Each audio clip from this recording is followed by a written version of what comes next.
going. I don't know if I'm gay or I'm straight or whatever. All I know for sure is that I really want to get in this car.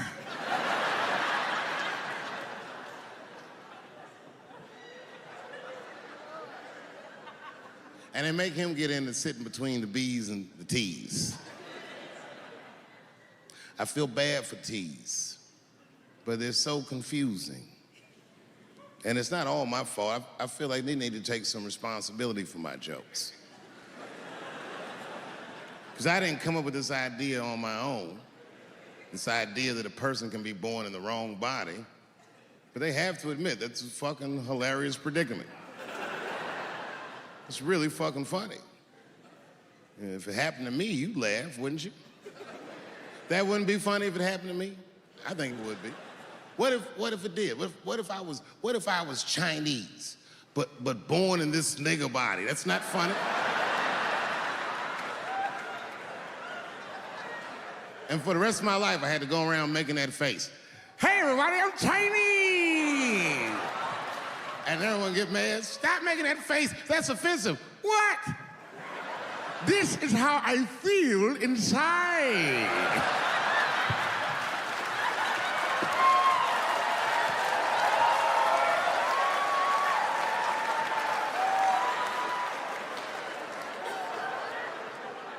It's hard not to write these jokes. It's hard not to think about. Even when I watch sports, I be thinking about, like think about, okay, say LeBron James changed his gender. You know what I mean? Okay, can he stay in the NBA, or, because he's a woman, does he have to go to the WNBA where he will score 840 points a game? What does it actually mean to be equal? You know what I mean? Like, if women are actually equal to men, then there would be no WNBA, would there? You would just be good enough to play in the NBA with us. Or, here's another idea that's gonna be very controversial. You could shut the fuck up.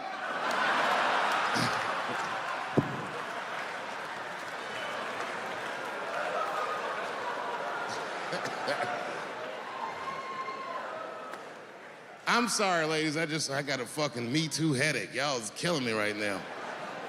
It's really fucking tough to watch what's going on. You know, ladies, I said it in my last special, and I got in a lot of trouble for this. I told you were right. But the way you're going about it is not going to work. But I'm biased. I said it. Louis C.K. was a very good friend of mine before he died in that terrible masturbation accident.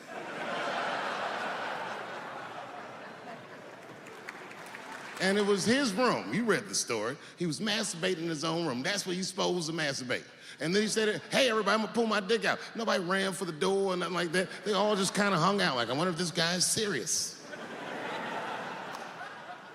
And he came on his own stomach. There it is. What is the threat? Have any women ever seen a guy that just came on his own stomach? This is the least threatening motherfucker the earth has ever seen.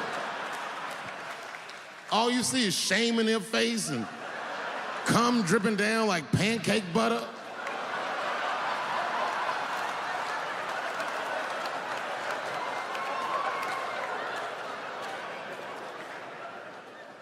He didn't do anything that you can call the police for. I dare to try. Call the police on him. Hello, police? Yes, I am on the other line with comedian Louis C.K., and I think that he is masturbating while I'm on the phone. You know what the police are gonna say in Atlanta? Well, what are you guys talking about?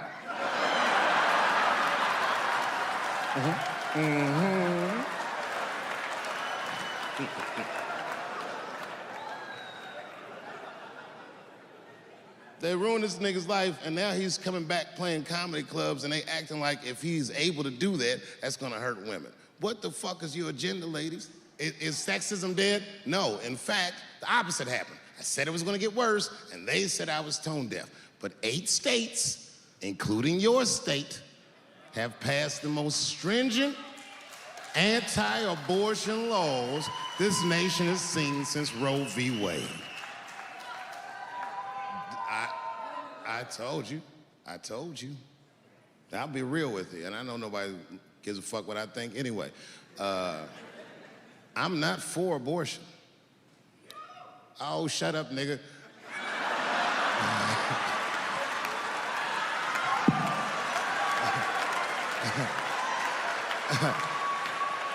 I'm not for it, but I'm not against it either.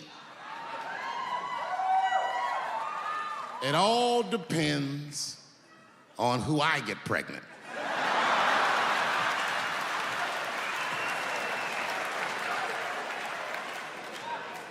I don't care, I'll tell you right now, I don't care what your religious beliefs are or anything. If you have a dick, you need to shut the fuck up on this one. Seriously.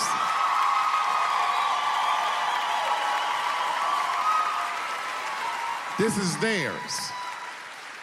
The right to choose is their unequivocal right. Not only do I believe they have the right to choose, I believe that they shouldn't have to consult anybody, except for a physician, about how they exercise that right. Gentlemen, that is fair. And ladies, to be fair to us, I also believe if you decide to have the baby, a man should not have to pay.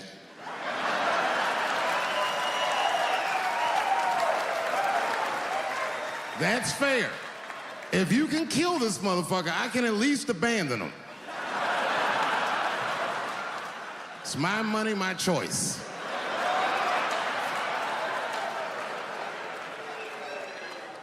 And if I'm wrong, then perhaps we're wrong. Just figure that shit out for yourselves.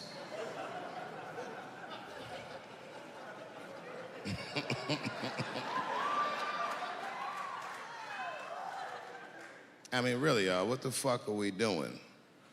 I can't live in this new world you're proposing. And meanwhile, while we're worrying about all this other shit, look at what's happening. They just killed another 12 people in a mass shooting in Virginia Beach. This shit's happening every week. It happens so much, I don't care anymore. I came home early from the road. I had a $12,000 suit on, because life's been going good.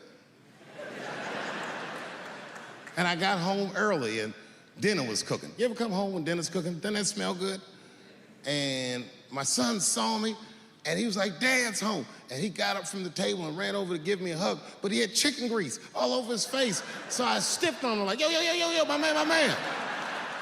Wash these threads, son. This is an expensive suit. I don't want you to get the chicken grease all over me. And he was like, what the chicken grease? Dad, this is duck.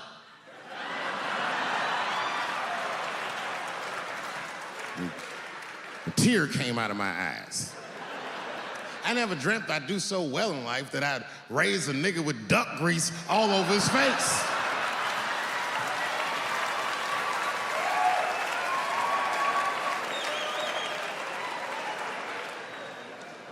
And we sat down, we just talked about everything. I was telling my wife about how my shows were going, and I told her my trans jokes, and she was like, oh, I hate that joke. And you know why she hates the joke? Because she's Asian. But you know what I mean? I don't make that face at the house unless we're really fighting.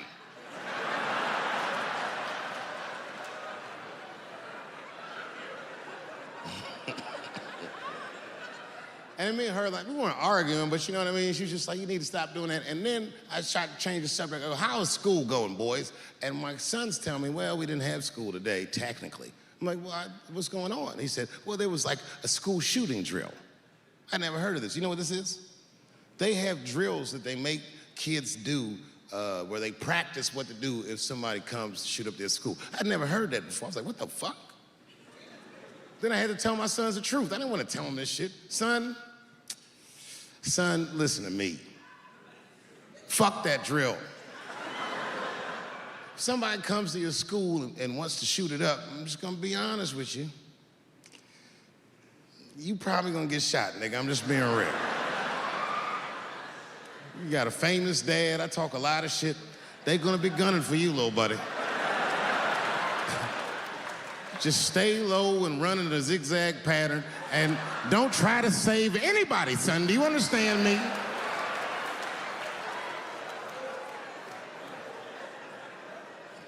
Why would does you have kids rehearse for some shit they have no control over? All you're doing is training these kids to worry. It's the stupidest drill I've ever heard of. And while you're in there training them during these drills, well, aren't you training the shooter too? This nigga's in here listening and learning like the other kids. Sitting in the back. Where are we supposed to meet?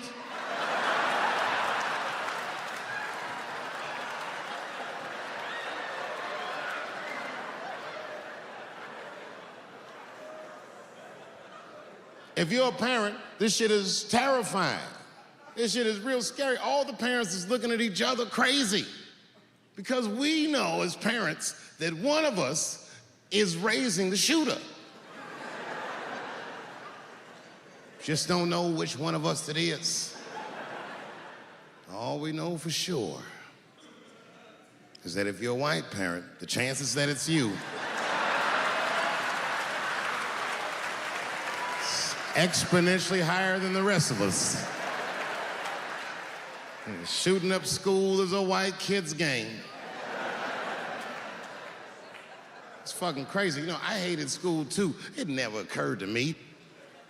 Kill everybody in school? It's fucking crazy. Just do what I did, nigga. Try some things. Have you skipped school, nigga? Skip school.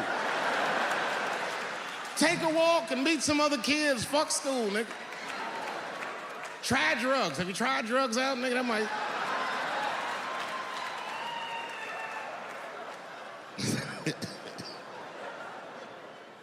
Some scary shit.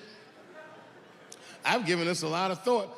I don't see any peaceful way to disarm America's whites.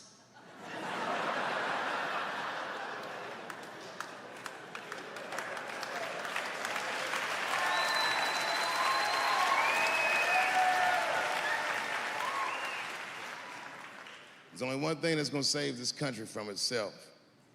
Same thing that always saves this country from itself. And that is African Americans. Right.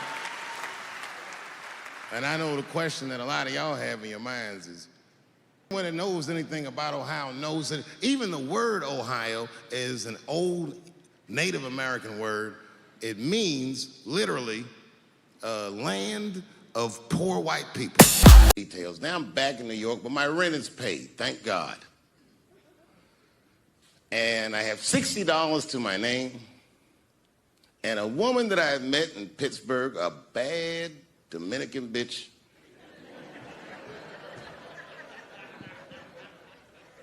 was coming to New York. She was gonna spend the weekend with me. I couldn't wait for her to get there. She was coming that evening. But remember, I only had $60 for a whole weekend to entertain a bad bitch. Now I'm walking through Greenwich Village, and I see something I've never seen before. 3-card Monte. You know what that is?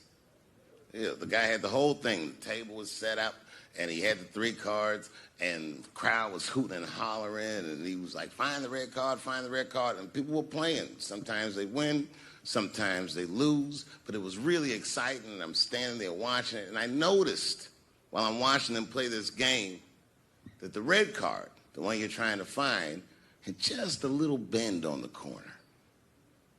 And I'm watching it, and I'm like, yo, this guy doesn't seem to know that red card is bent. I'm gonna beat this motherfucker. And I walked up to the table, and I said, let me play a hand. And I put my last $60 on that table, and he starts to shuffle and find the red card, find the red card. And I kept watching that bent card go around the table, make sure I kept my eyes on that bent card. And when he stopped shuffling, and he said, find the red card, I pointed to it with confidence. Here it is right here. And he flipped it over, and it was black. And he took my money. I couldn't fucking believe that. How did this nigga do that? Was that magic or sorcery? I was confused. So you know what I did? I sat there and I watched him for a real long time play the game. And I realized that all those people who was doing all that hooting and hollering and betting, my God, they were his friends. They were in on the whole thing. I felt so wronged. I felt so stupid. And then the next sucker came up to the table and was about to put his money down. And I said, fuck that, man. Don't put your money there. All these niggas is in on it.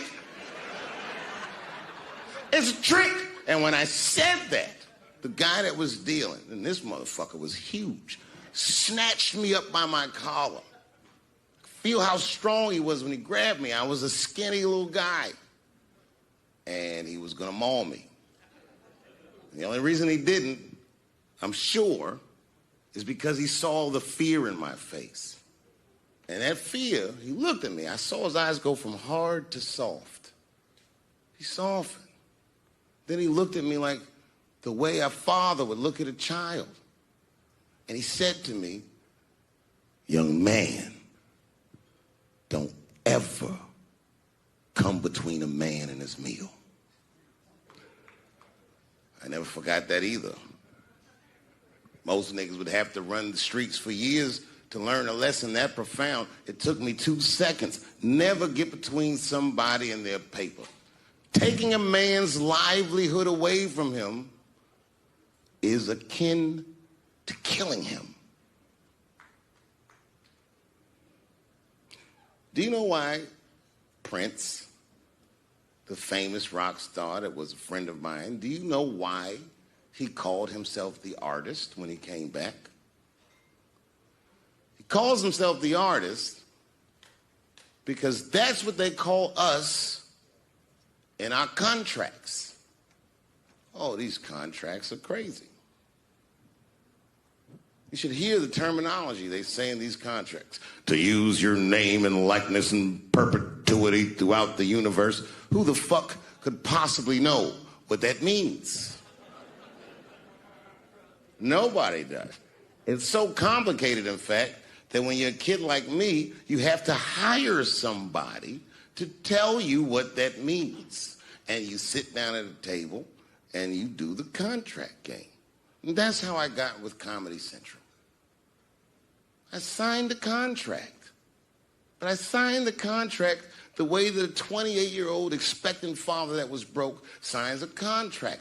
I was desperate. I needed a way out. And it wasn't good money and it wasn't good circumstances. But what else am I going to do, I said. And all these white people sitting at that table told me, trust us, Dave, it's a good contract. And I looked around the table and they all seemed to agree it was a good contract. But what if it was like that game of three-card Monte?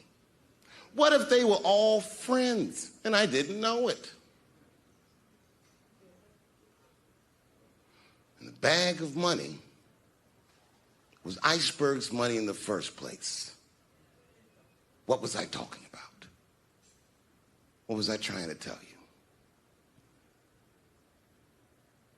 Last week, 2 weeks ago, whenever it was, I call Lauren Michaels and I tell him, okay, I'll do it. I'll do Saturday Night Live on election night. And the day I made that phone call, the day I committed to it, it gets announced that Netflix is streaming Chappelle's show. Not just Netflix. HBO Max is streaming it too. Let me tell you another story about HBO. No, hear me out. Did you know, before Chappelle's show was at Comedy Central, I pitched that show to HBO. I told them what I wanted to do. Now, these are executives. All they have to do is say, yeah, we'll take it, or no, thank you, we won't. But they didn't say either of those things. They went too far. They said, literally, what do we need you for? That's what they told me, as they kicked me out of the office. What do we need you for? And here we are, all these years later, and they're streaming the very show that I was pitching to them. So I'm asking them, what do you need me for?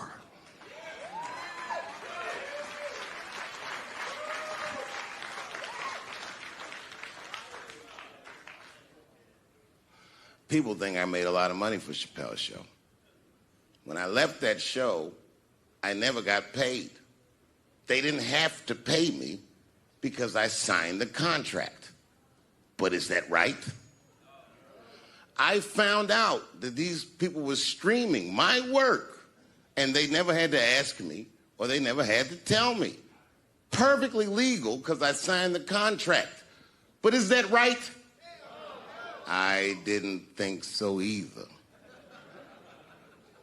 That's why I like working for Netflix. I like working for Netflix because when all those bad things happened to me, that company didn't even exist.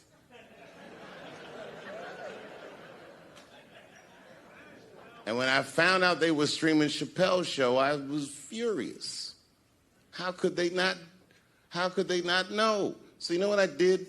I called them and I told them that this makes me feel bad. And do you want to know what they did?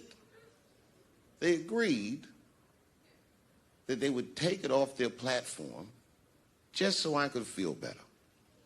That's why I fuck with Netflix, because they paid me my money, they do what they say they're gonna do, and they went above and beyond what you could expect from a businessman. They did something just because they thought that I might think that they were wrong. And I do. I think if you are fucking streaming that show, you're fencing stolen goods. They stole that from me. They just took it. And I'm not up here trying to tell you guys that I believe that Comedy Central gave me a raw deal just because I'm black. I believe that they gave me a raw deal because this fucking industry is a monster. It's the same monster that these Me Too bitches was trying to tell you about. But they hate the monster for how it fucks. And I hate that monster for how it eats. But my God, man, it's the same monster. When I quit the show, all my friends would say, well, fuck them, Dave. Why don't you just do Chappelle's show at another network? Yeah. And why doesn't a slave run from one plantation to another plantation? Because the master over there might be nicer. My God, man, I was trapped. You know what? Tell you the truth. I've even thought about coming back and doing another Chappelle show. Well, but if I do, I can't call it Chappelle's show because my name and likeness is being used by two men. If you want something done right, I guess you got to do it yourself. So I'm not going to the agents. I'm coming to my real boss. I'm coming to you. I'm begging you.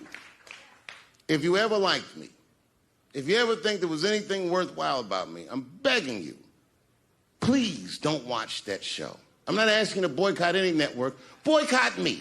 Boycott Chappelle's show. Do not watch it unless they pay me.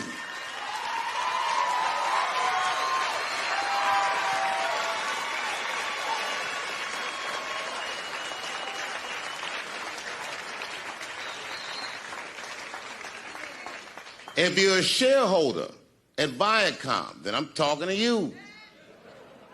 Because all that shit that they do to us, well, they do everything for their shareholders. That's what they told me. So if you're a shareholder in that company, tell them it's wrong.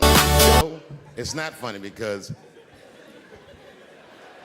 after all that madness ensued, I went to the hotel room. I was by myself, and I opened the door, and my wife was in there alone. She was sobbing, like sobbing. I said, oh my God, what's wrong with you, bitch? Did you get attacked too?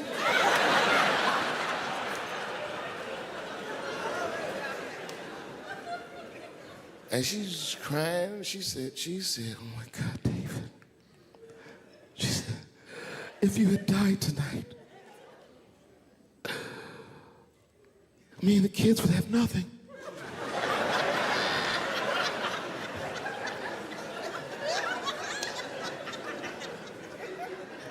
Then I knew it was serious. So I sat down on the bed next to her. And I reached in my pocket, I pulled some keys out that she'd never seen before. She said, oh, what are those keys? And I gently placed them in her hands.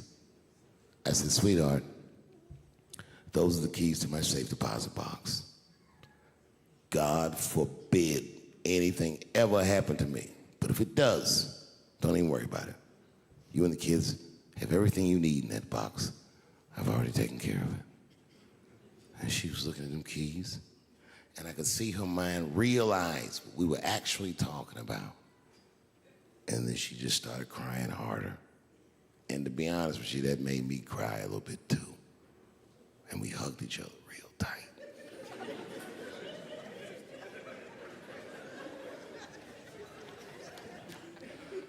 Do you know this bitch looked in the box while I'm alive and well? Who does that? Oh my God. And then she was mad at me. She said, God damn it, David, I opened that box. I said, you did? She said, yes, I did. And there was nothing in there.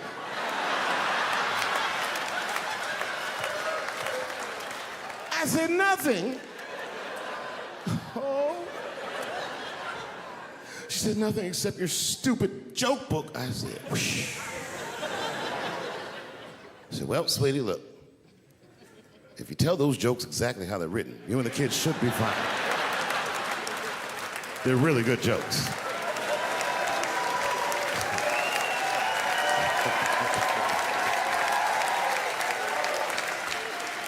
She's like, good jokes? What is this shit? Come join me in my watery grave. No, you gotta roll your throat. Join me in my watery grave.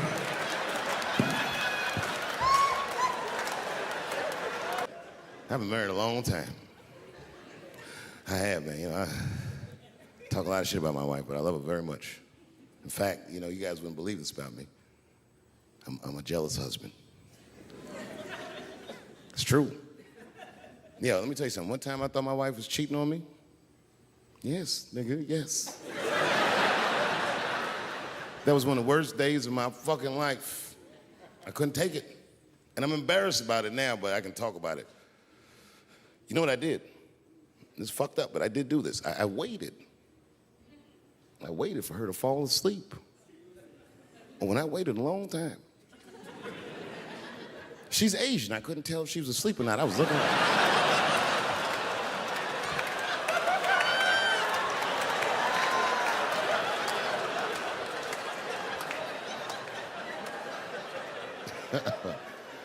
And when I was sure she was asleep, you know what I did? I stole the iPhone, took it downstairs and started trying out passwords to see if I could open it. I couldn't figure out the password. Then I remembered it's an iPhone. This shit has facial recognition. I was just like, oh. And that shit opened right up.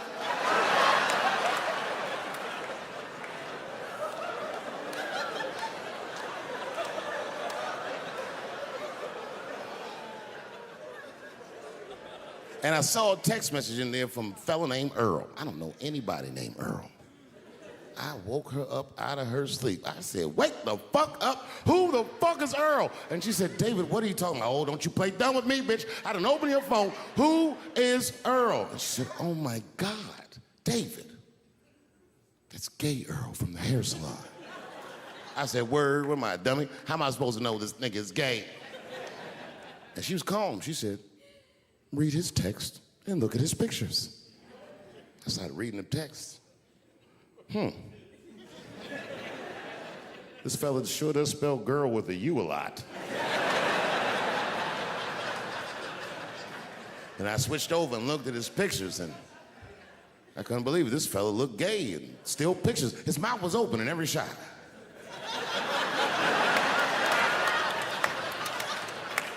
And then I knew she was telling the truth. And then I felt like dumb. I said, I'm sorry. I'm sorry. Okay, I'm sorry. Here, take your phone.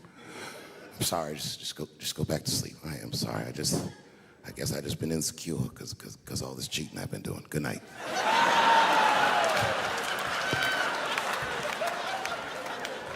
And she didn't let me leave. She said, well, since you want to wake a bitch up, and then she pulled my phone from under her pillow. I said, what the fuck? She said, who is this bitch in this picture? I said, how'd you open that phone? She said, it was easy, nigga. All I had to do was mash my nose and go like this, and then open right up. I said, what the fuck? When I see a fellow dreamer, I give them my utmost respect. Even if I don't understand what their dream is. I know a dreamer when I see one. And I've met many powerful dreamers in my life. None more powerful than a man who calls himself Little Nas X. I met this nigga at a party. I had no idea who he was. But the minute he walked in that party, I knew I was in his dream. Everybody in the party was another dreamer. Everyone was famous, but when that nigga walked in, he was dressed like C-3PO. He was shining.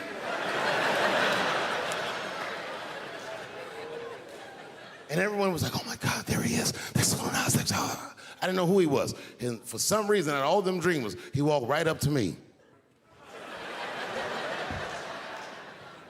And he said, I tried to get you in my video. I didn't know what the fuck he was talking about. I said, what? I said, what? What video? And he just looked at me like, you know what video, and walked away. And I watched him walk away. I said, man, this nigga's having a very powerful dream.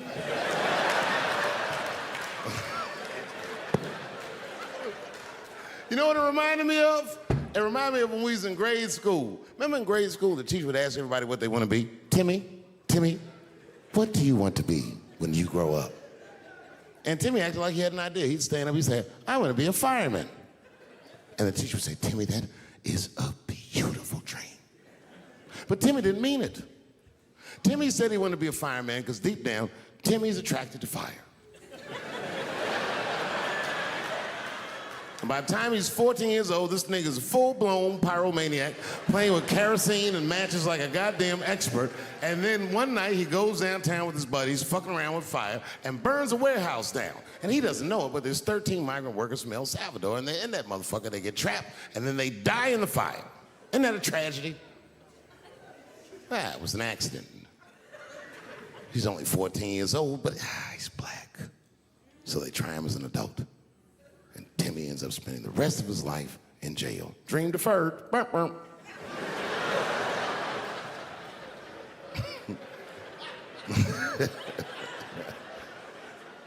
But what about you, Billy?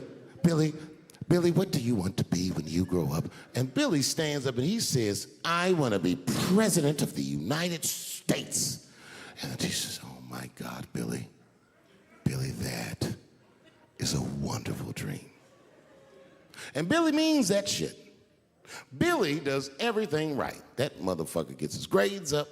He joins student government. He even does extracurricular activities like show choir just to make his resume look good. He's on track to be president, but junior year he wipes.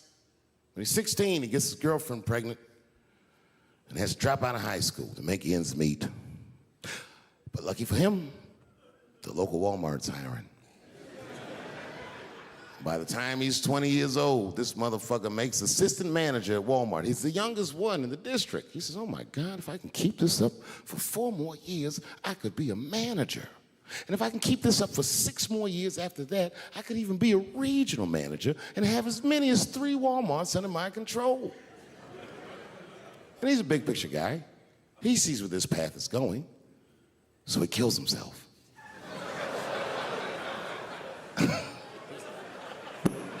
Burp, burp.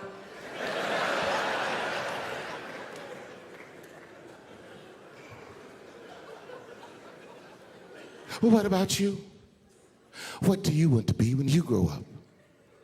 I don't want to say, because I don't want the other kids to laugh at me. Who cares if they laugh? Your dream is yours. Own your dream so they can come true. Say it loud and proud. What do you want to be when you grow up? Little Nas X. And that nigga stood up in front of the whole class. I want to be the gayest nigga that ever lived. I want to do a music video and slide down a stripper pole all the way to the depths of hell and suck the devil's dick at 10 o'clock on BET while all the kids are awake and can see me. Shockingly, that was the only dream that worked out.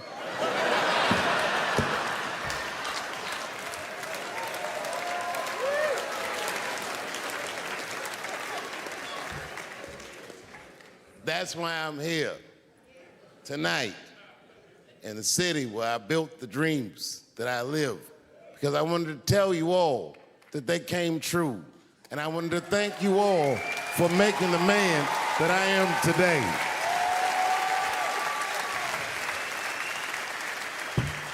Yes, I am living a very powerful dream. Every time I come to this city and I stand in front of you, I realize that, my God, man, this is not my dream. Do you know why Prince, the famous rock star that was a friend of mine, do you know why he called himself the artist when he came back? He calls himself the artist because that's what they call us in our contracts. Oh, these contracts are crazy. You should hear the terminology they say in these contracts. To use your name and likeness in perpetuity throughout the universe. Who the fuck could possibly know what that means? Nobody does. It's so complicated, in fact, that when you're a kid like me, you have to hire somebody to tell you what that means. And you sit down at a table and you do the contract game. And that's how I got with Comedy Central. I signed the contract. But I signed the contract the way that a 28-year-old expectant father that was broke signs a contract. I was desperate. I needed a way out. And it wasn't good money and it wasn't good circumstances, but what else am I going to do, I said. And all these white people sitting at that table told me, trust us, Dave, it's a good contract. And I looked around the table and they all seemed to agree it was a good contract. But what if it was like that game of three-card Monte?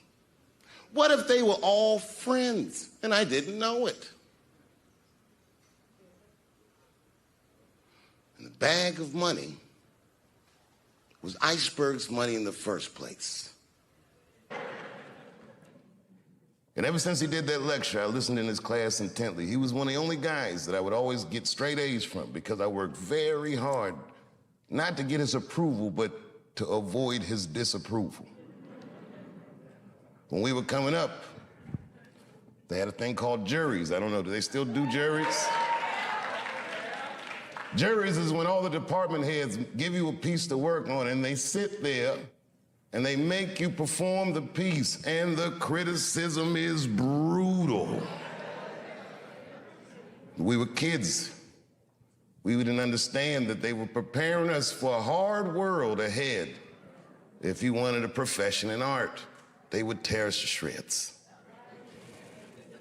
The stress of a jury, and man, I never practiced. Because I didn't want to act. At an improv class, a teacher named Geraldine Gilstrap told me that I should stop doing funny pieces, that I should try to stretch myself artistically, that maybe I had more in me than comedy. And at the time, I took offense to that. So because she said that, after school that very night, I went to the comedy club. For the first time, I signed the list, and I waited, and I got on, and I killed it.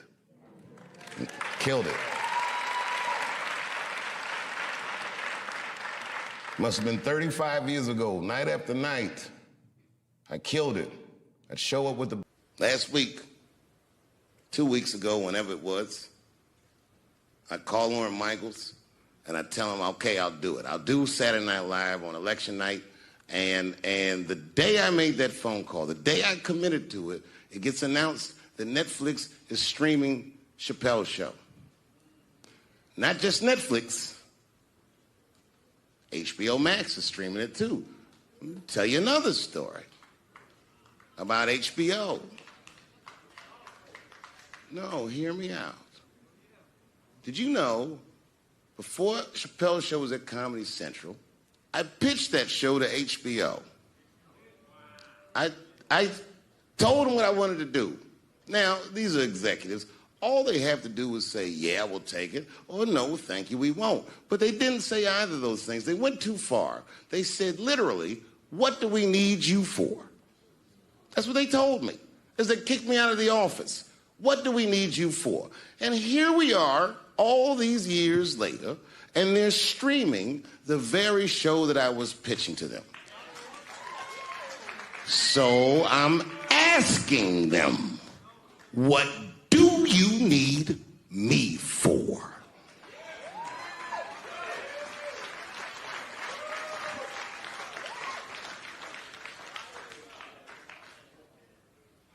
People think I made a lot of money for Chappelle's show.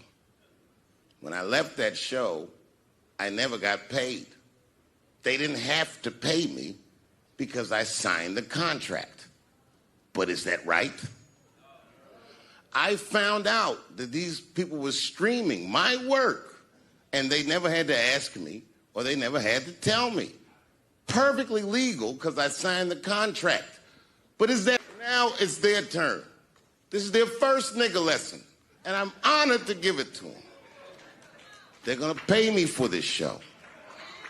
I called my agent. I said, is there anything I can do about this show? And he said, no. Well, fuck you too then. If you want something done right, I guess you got to do it yourself. So I'm not going to the agents. I'm coming to my real boss. I'm coming to you. I'm begging you. If you ever liked me, if you ever think there was anything worthwhile about me, I'm begging you. Please don't watch that show. I'm not asking you to boycott any network. Boycott me. Boycott Chappelle's show. Do not watch it unless they pay me.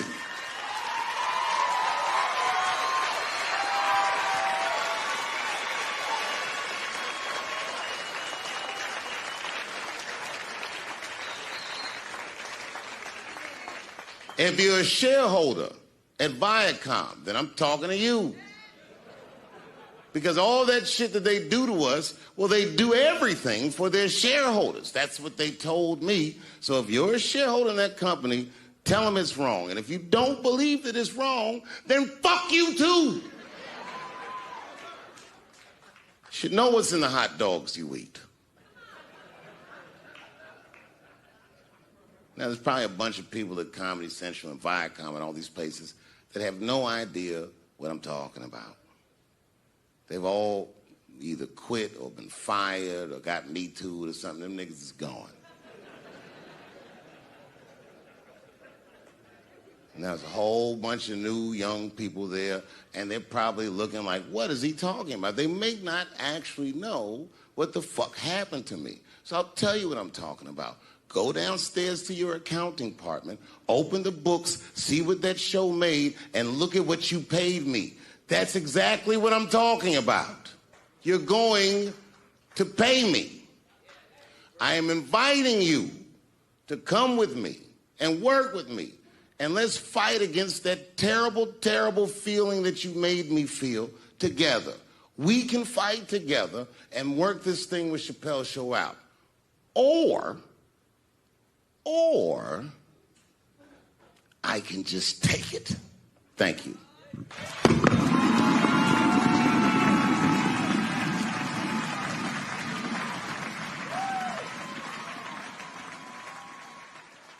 Everything's funny till it happens to you. 3 months, a mere 3 months after that terrible attack that Chris Rock endured, I was on stage at the Hollywood Bowl, and a lunatic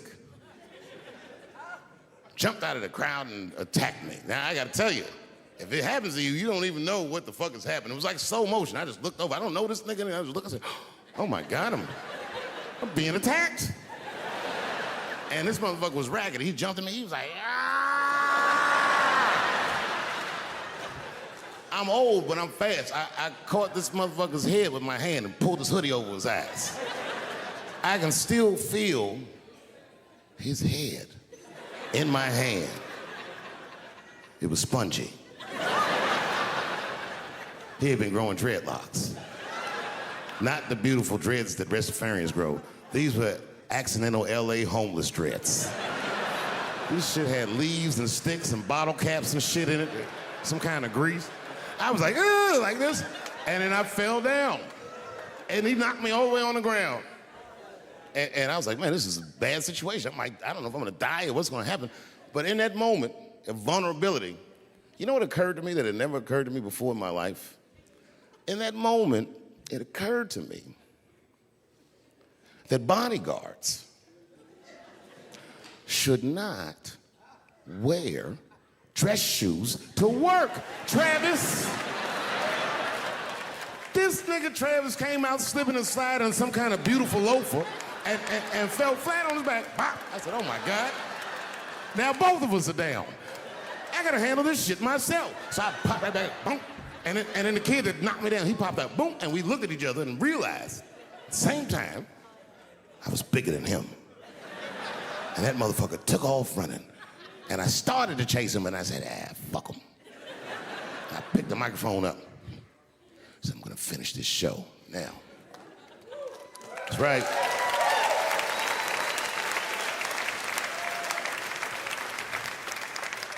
For 3 months before that, I'd been making fun of Chris Rock. And people would ask me all the time.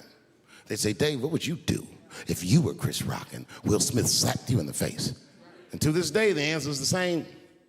Well, I don't know what I would have done. I've never been in a situation that extreme. But I do know now what Will Smith would not have done. And that is enjoy the rest of his evening. Man, listen. We gave that kid a good wall. We was whooping his ass. Not we, I mean, I was on stage trying to think of a joke to tell, but they was beating this nigga up right behind me. Everybody could see it.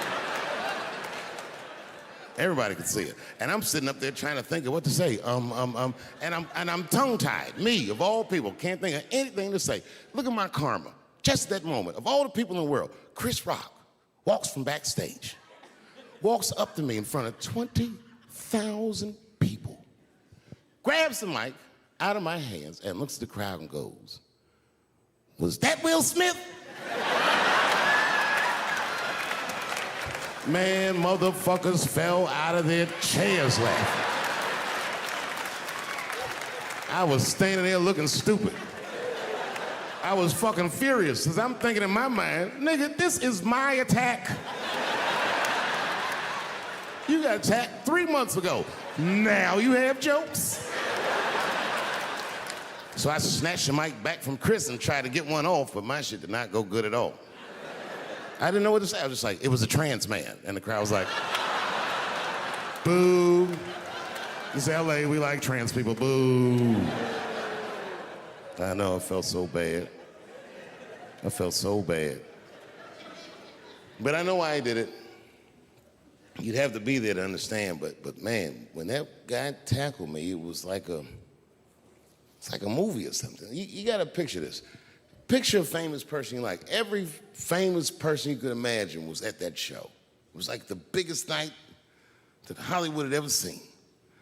And when that guy tackled me, he cleared the bleachers. I had to watch the tape afterwards to know this happened, but as soon as he tackled me, Jamie Foxx was the first motherfucker that jumped out of the crowd. He was wearing a white cowboy hat like he knew this shit was gonna happen to him. Never seen this nigga in a cowboy hat before. And Jamie started chasing that motherfucker around like any given Sunday. And that kid was fast as shit, was juking and shaking, and he broke Jamie's ankles, and he just kept running. And then Jon Stewart from The Daily Show ran from backstage and jumped at this motherfucker like Super Jew. He was like, ah! And the kid seen Jon coming, so he jumped back, and Jon went flying that way. And this kid was fast, and then he turned around. He seized the emergency and tried to chamber the round, and he couldn't. So he pulled the trigger, and it wasn't a gun. A knife blade popped out of the front. I guess this kid was gonna stab me. Some scary shit. So the next night, even though I didn't have a show, I said, I gotta get right back on stage. And I went and did a show. And someone in the audience screamed out, Dave, what happened with the attack? And I didn't know there was journalists in the room. All I said was that this nigga had a knife that identified as a gun. I got 6 more weeks of bad press for that joke. I didn't even do nothing to this nigga. That was not right. That was not right. And then the New York Post went to the jail and interviewed my attacker like he was some kind of hero. And I read that interview. Turns out the entire attack was my fault. Yes, I triggered him. I didn't mean to. I had done jokes about the homeless. And turns out this young man was homeless. And I mean, there's no way.